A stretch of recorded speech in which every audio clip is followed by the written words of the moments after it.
we are meant not always to pray and not to faint, praying without ceasing. But this kind of thing cannot happen except by prayer and fasting. Very, very correct. But at the same time, do not substitute financial stability, personal growth and development, adding values, and many things that will boost your ego as a man, but with fasting and praying. All right. Fasting and praying, they are not enough. Thank you so much.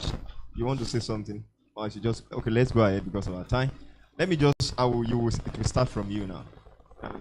Which what we just examined. I want us to look at this question.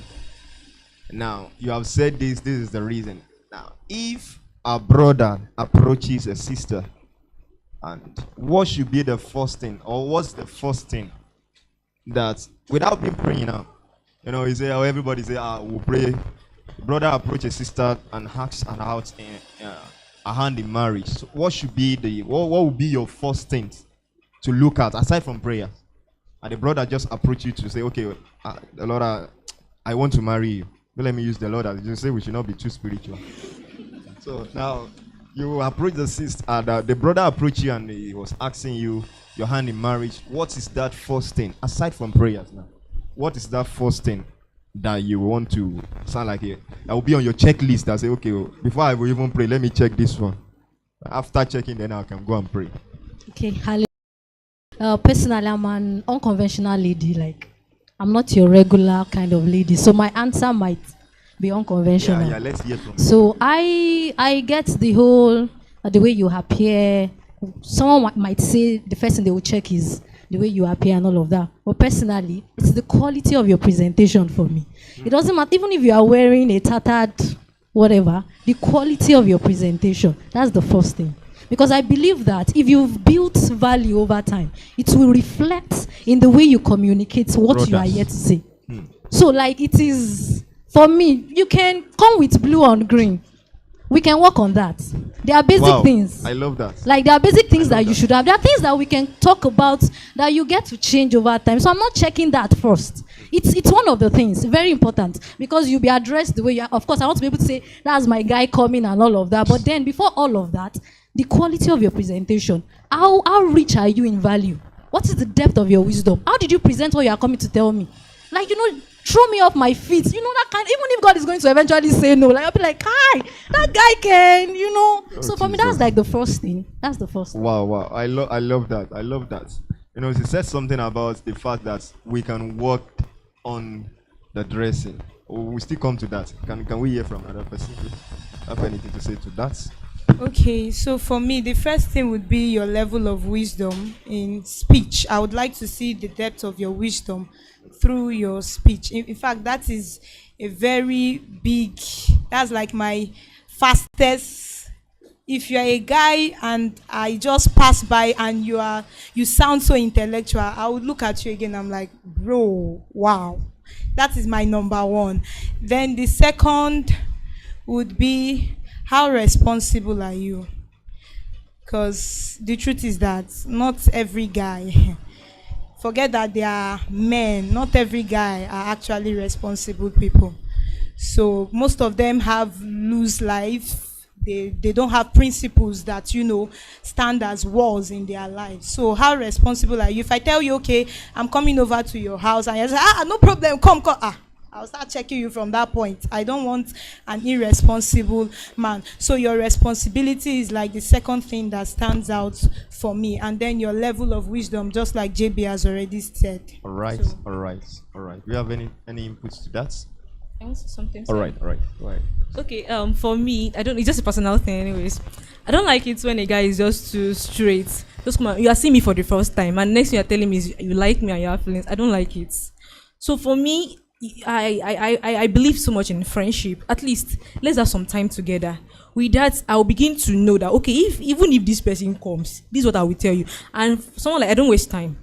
If I'm going to say yes to you, you will know from my actions. If I'm going to say no to you, I will say it politely. No, it cannot work out. I'm sorry. So by the time we start interacting, talking, having some conversations together, I would have picked some things about you. I would have pictured the kind of person you are.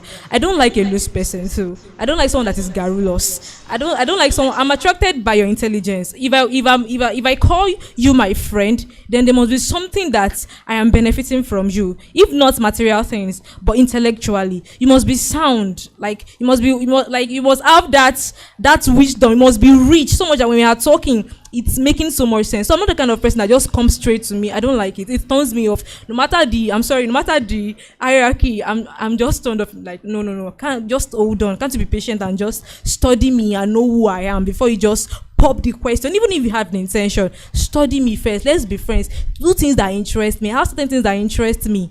I'm not really a phone person. There are things that interest me. Let's do all those things together. So then I can begin to now determine in my heart that, okay, even if something is, and of course, if someone is coming close to you, no matter how hiding it looks like, you will know the person is eventually going to, because it's like a smoke. It will be, what's it called? It will be coming out by little and little. And that's just my own. Wow, that's a great one. Though I want us to know that their answer might not be holistic, but however, there is still what we can hold on to as a brother. And if you can listen from all of what all of them have said, there is this sense of wisdom that should be able to come out from your mouth as a brother. What are those things that you have?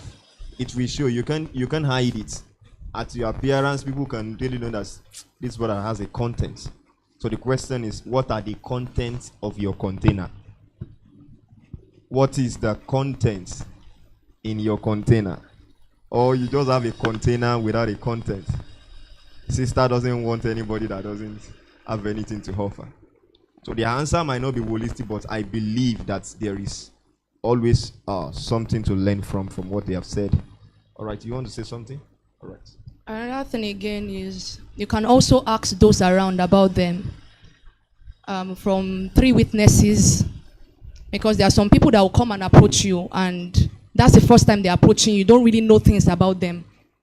So you can also ask around, this person, what do you think about this person? 5 people cannot lie about you, or cannot say false things about you. It's what they see they will say, or what they know about you. So another thing again is to ask those around you. How do you treat those around you? Is the way you treat them, is the way they'll portray you. So I think that's one of the things that we also do. All right, thank you so much for that. And I want us to go forward to the aspect of dress sense in brothers. I want us to revisit that so that we can actually work on it. It's something that is so serious nowadays, and we have to begin to work on ourselves as regard our dress sense and personal hygiene. I would like you to share your experience about brother that you have seen that you can say, Jesus. But we all know that is something that we should work on. So let me just hear from all of you. What are your experiences as regard brothers' dress sense and personal hygiene? Okay, I think I'll go first.